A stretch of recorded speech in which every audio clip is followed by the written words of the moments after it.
This is just a little test to get me used to being in front of a camera, or at least the camera that I just bought, you know. It's been a long time since I've been in front of anything remotely close to an audience reading, so I thought this would be a perfect time and a perfect poem, you know, to, I don't know, get my stage legs back, if you will. Anyway, those of you around me will know this poem. You've heard me recite it a million times, you've read it, yada yada yada. Those of you who know me through Facebook, I hope that you took the time to read this poem that's in my notes. It's still there, just in case you don't understand what I'm saying, because I have a tendency to talk fast and all that good stuff. Well, anyway, the title of the poem is Battlefront.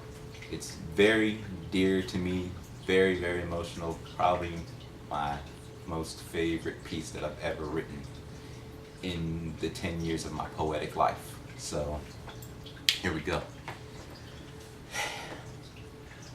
My first tour ended on December 12th. I flew home on an airplane that day, leaving the war, stepping through the door right into a whirlwind of pain. Come on, hold on, this isn't how it's supposed to be. It is not the same. I mean, it is, but it isn't. I don't think I can handle the change. I feel like King Kong in a concrete jungle, trying to juggle this life and my past, man, I'm going insane. The day after my initial homecoming reminded me of missiles incoming, hit without warning in the early hours of the mornings. Lights, crashes, explosions, roaring. Man, the threat level of these homeland problems isn't rising, it's soaring. But you see, over there, I was less afraid of the insurgents or suspicious Muslim men with possible bombs under their turban.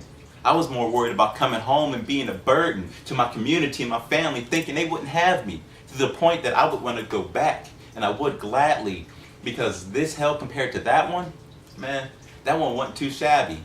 Then I say, hell nah, and I changed the thought pattern in my brain, and just when I thought I got a handle on things and I found a way to channel my pain, more problems come like bullet barrages, like kamikaze planes flying in squadrons. I know it seems like my soul's hardened and that I lost my faith in God, but how in the hell am I supposed to get up if I feel like his angel falling and he still hasn't heeded to my calling?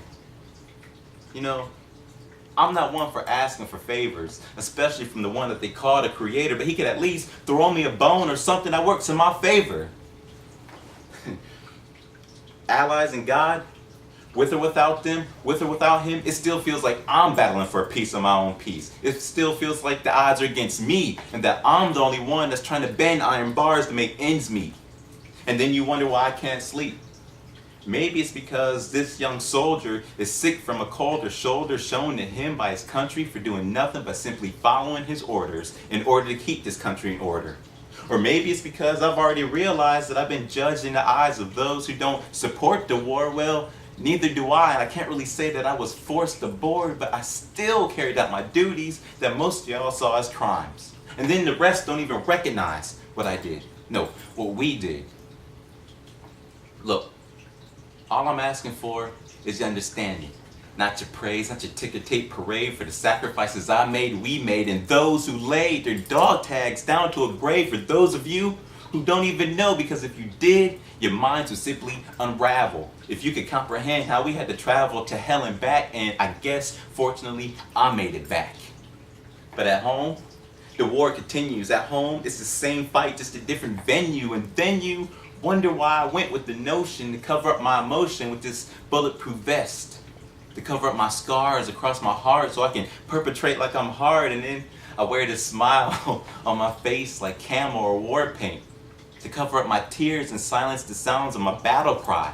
Integrity to a soldier is number one, but sometimes you gotta lie to hide the demons and pain that reside inside. And then you hide this from your loved ones and the very few in this world that actually thank you, because in other parts of the world they absolutely hate you. And then you come home and this is the life that faces you? So what else are we left to do besides soldier up and put on a battlefront? Now,